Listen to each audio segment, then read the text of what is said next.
వాగర్థావివ సంపృక్తౌ వాగర్థప్రతిపత్తయే జగతః పితరౌ వందే పార్వతీ పరమేశ్వరౌ. ఆదిత్యాయ చ సోమాయ మంగళాయ బుధాయ చ గురుశుక్రశనిభ్యశ్చ రాహవే కేతవే నమః. శృంగేరి జగద్గురు పీఠాధిపతులకి, కంచి పీఠాధిపతులకి నమస్కారములు తెలియచేసుకుంటూ కార్యక్రమాన్ని ప్రారంభిద్దాం. వీక్షించేటువంటి ప్రేక్షకులకి శుభాభినందనలు. ఇప్పుడు ప్రపంచమంతా కూడా అన్రెస్ట్లో ఉంది. ప్రతి ఇంట్లో ఏదో ఒక సమస్య. ముఖ్యంగా చాలామంది కుటుంబాలలో వివాహ సమస్య. వివాహం కాక ఎన్నో ప్రయత్నాలు చేసినా పిల్లలకి మంచి సంబంధాలు దొరకటం లేదు. ఎన్నో సంబంధాలు వస్తున్నాయి కానీ పిల్లలకి తగ్గ సంబంధాలు దొరకట్లేదు. చాలామందికి డైవోర్స్లు అయినాయి. మళ్ళీ 2, 3 పెళ్ళిళ్ళు జరగడానికి అడ్డంకులుగా ఉన్నాయి.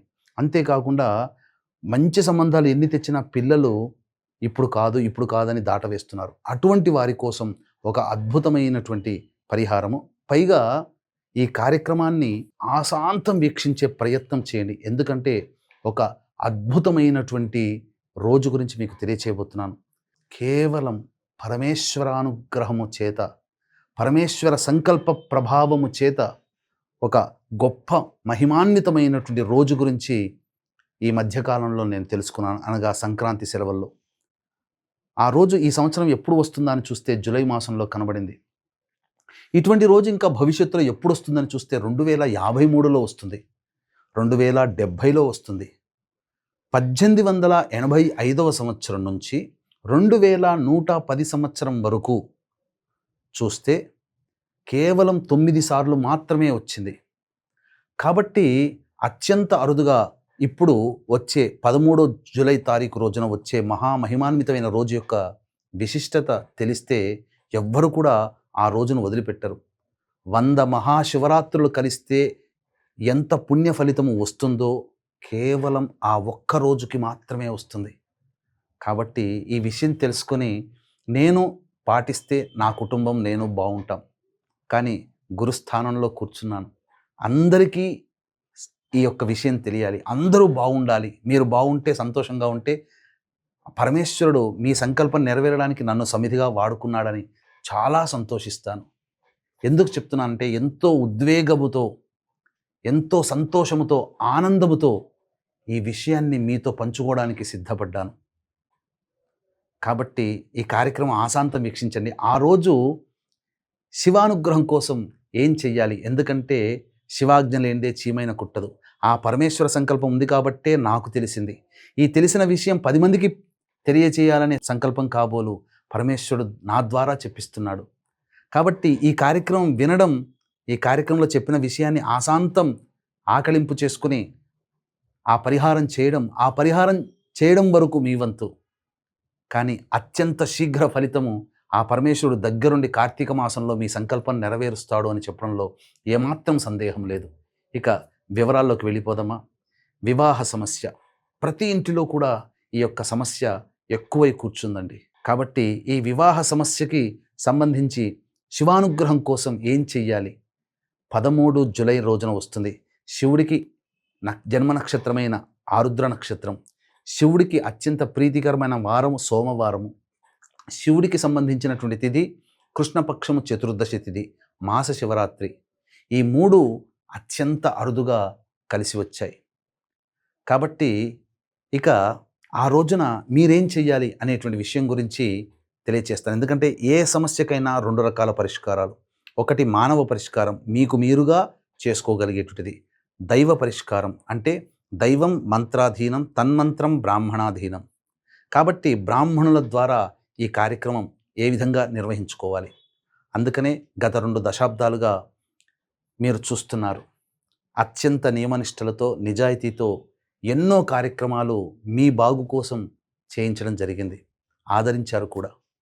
కాబట్టి దీన్ని దృష్టిలో పెట్టుకొని మీకు అందరికీ మంచి జరగాలనే సదుద్దేశంతో 13 జూలై రోజున అరుణాచల క్షేత్రంలో కానీ, శ్రీకాళహస్తి క్షేత్రంలో కానీ మీ జాతకరీత్యా కలుగు విద్య, వివాహ, ఉద్యోగ, దాంపత్య, అనారోగ్య సమస్యల నివారణకి, అలాగే మేష, మిథున, కర్కాటక, సింహ, కన్య, వృశ్చిక, ధనస్సు, కుంభ, మీన రాశుల్లో జన్మించిన వారికి శనిదోష నివారణ. ఇప్పుడు ఆన్లైన్ సర్వీస్లో చాలామంది అనేక రకాలుగా చేయిస్తున్నారు. ఎవరు చేయిస్తున్నారో, ఎలా చేయిస్తున్నారో తెలియదు. వీడియోలు మాత్రం వస్తాయి.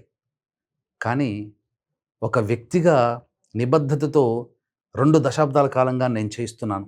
అనేక కార్యక్రమాలు ఇప్పుడు ఇందులో ఉన్నాయి. కేవలం ఒక్క హోమమే కాదు. ఆరోగ్యం కోసం మృత్యుంజయ హోమం, అలాగే వివాహ ప్రాప్తికి, ధనాభివృద్ధి, జనాకర్షణ, ధనాకర్షణ, పదవీ యోగానికి లక్ష్మీ హోమము, స్వయంవరకళా హోమము, అలాగే నరదృష్టి, నరఘోష, ప్రయోగ బాధలు, కోర్టు సమస్యలు, శత్రుబాధల నివారణకి సుదర్శన హోమం. అలాగే ప్రధానంగా ఇప్పుడు కాలసర్పదోషంలో నడుస్తుంది. గత 2 నెలలుగా కాలసర్పదోషం. ఎవరైతే కాలసర్పదోషంలో జన్మించి ఉన్నారో గత 2 నెలలుగా, ఇక గత కొన్ని సంవత్సరాలుగా కాలసర్పదోషంలో జన్మించిన వాళ్ళు ఉంటారు కదా, ఆ దోష నివారణకి రాహుకేతు హోమాలు, మరియు గురువు కర్కాటక రాశిలో సంచారం చేస్తున్నాడు. కాబట్టి మేష, వృషభ, కర్కాటక, సింహ, అలాగే ధనుస్సు, కుంభరాశుల్లో జన్మించినటువంటి వారికి ఈ యొక్క దోష ప్రభావం ఎక్కువగా ఉంటుంది, గురుదోషం. ఆ దోష నివృత్తికి గురుదోష నివారణ హోమాలు. అకాడమిక్ ఇయర్ ప్రారంభమైంది ఇప్పుడు పిల్లలకి. కాబట్టి సరస్వతి అనుగ్రహం కోసం సరస్వతి దక్షిణామూర్తి హోమాదులు, అలాగే ఉద్యోగం కోసం హోమాదులు, దాంపత్యం కోసం హోమాది కార్యక్రమాలు. ముఖ్యంగా గత జన్మ కర్మదోషాలు ఉండడం వల్ల సమస్యలు ఉంటాయి కాబట్టి గత జన్మ కర్మదోష నివారణకి తిలసహిత రుద్రహోమం జరిపించి కరుంగలి మాల ఇవ్వడం జరుగుతుంది. ఇది అమృత ఘడియలైనటువంటి సాయంకాలం 4 గంటలకి ప్రారంభమవుతుంది 13వ తారీఖు రోజున. కాబట్టి కేవలం 54 మందికి మాత్రమే ఈ కార్యక్రమంలో అవకాశం ఉందండి. కాబట్టి వీలైనంత త్వరగా 13వ తారీఖు మధ్యాహ్నం 3 గంటల లోపల ఈ కార్యక్రమంలో మీ గోత్రనామాదులు నమోదు చేసుకోవచ్చు. ఇక ఎక్కువ మంది నమోదు చేసుకున్నట్లయితే ఎక్కువ మంది బ్రాహ్మణులను పెట్టి శాస్త్ర సహితముగా ఈ యొక్క కార్యక్రమాన్ని నిర్వహించడం జరుగుతుంది. వీడియోలు కూడా పంపించడం జరుగుతుంది. ఇక వివరాల్లోకి వెళ్ళినట్లయితే, వివాహ దోష నివృత్తికి ఈరోజు ఏం చేయాలి? ముందుగా చక్కగా మారేడు దళాలు ముందు రోజు శుభ్రపరిచి పెట్టుకొని, దానిమ్మ పుల్ల కలములో కుంకుమను నీటిలో కలిపి శ్రీరామ అనే అక్షరం రాసి పెట్టుకోవాలి. గరికను పోచల్ని దగ్గర పెట్టుకోవాలి. ఆ రోజంతా కూడా ముందు రోజు ధూమపానము, మద్యపానము, మాంసాహారము, దాంపత్యము పనికిరాదు. ఉదయాన్నే లేచి కాలకృత్యాదులు తీర్చుకొని సూర్యుడికి నమస్కారం, సూర్యాష్టకం 6 సార్లు పారాయణం చేసి శివచిత్ర పరివార పటానికి మల్లెపూలు, జాజిపూలమాల వేసి ఆవునేతితో దీపారాధన చేసి శివ సహస్రనామ పారాయణం, దుర్గా అష్టోత్తర పారాయణం పఠించాలి. తదనంతరం ఈ యొక్క మంచిగా బియ్యాన్ని చక్కగా కడిగి గంజి వార్చినటువంటి అన్నాన్ని ఒక బట్ట మీద వేసి చల్లారిన తర్వాత పొలుసులుగా ఉంటుంది, ముద్దగా ఉండకూడదు అన్నం. ఆ విధంగా అవన్నీ పట్టుకొని శివాలయానికి చేరుకొని కాళ్ళు చేతులు కడుక్కొని నోట్లో 3 సార్లు పుక్కిలించి గాయత్రి మంత్రంతో పుక్కిలించి వదిలేసి నవగ్రహాల చుట్టూ శివాయ నమః అంటూ 27 ప్రదక్షిణలు చేసి గణపతి దగ్గరకు వెళ్ళి ఆ గణపతి దగ్గర గరికపోచతో గణాధిపాయ నమః, వినాయకాయ నమః అంటూ 11 సార్లు అర్చన జరిపించి గణపతికి నమస్కారం చేసి చేసేటువంటి పూజా కార్యక్రమంలో వివాహ దోషాలు మాకు కానీ మా కుటుంబ సభ్యులకు కానీ తొలగిపోయి ఆనందంగా దాంపత్యంలో ఉండాలని ఆ గణపతికి నమస్కారం చేసుకోండి. తర్వాత సుబ్రహ్మణ్య స్వామిని, అమ్మవారిని దర్శించుకోండి.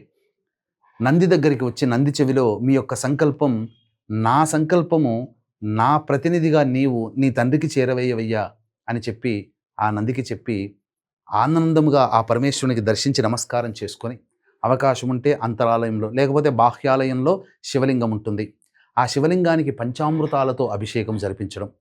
తదనంతరం ఇక పటిక బెల్లము, నవబోద్గడ్డ, మిశ్రి అంటారు, వాటిని మెత్తగా దంచి ఆ పొడిని నీటిలో వేసి ఆ నీటితో ఈశ్వరునికి అభిషేకం జరిపించి తెచ్చుకున్నటువంటి వండి వార్చినటువంటి అన్నము ఉంటుంది కదా, చల్లబడుతుంది కదా, ఆ అన్నముతో కూడా ఈశ్వరునికి అభిషేకం జరిపించి గన్నేరు పూలు, మల్లెపూలతో అర్చన చేయాలి. వెంట తెచ్చి పెట్టుకున్నటువంటి గరిక పోచలు అలాగే మారేడు దళాలతో అర్చన చేయాలి. నైవేద్యంగా పండ్లు, ఇతర పదార్థాలు పెట్టాలి. ఆ పరమేశ్వరుని సంకల్పం, పరమేశ్వరునికి మీ యొక్క సంకల్పాన్ని నెరవేర్చాలి. ఇక చాలు, మీరు చేయాల్సిందల్లా ఇది. ఉపవాసం ఉండదలిస్తే సాయంకాలం వరకు వేచి చూచి సూర్యాస్తమయం వరకు ఉండగలిగితే ఆ రోజంతా ఉండండి, తెల్లవారి దాకా ఉండండి. లేకపోతే సూర్యాస్తమయం వరకైనా కానీ ఉపవాస నియమాన్ని పాటిస్తూ ప్రదోషకాలంలో శివ అర్చన జరిపించుకొని ఆకాశం వైపు ఒకసారి నమస్కారం చేసి రాత్రిపూట భోంచేయండి.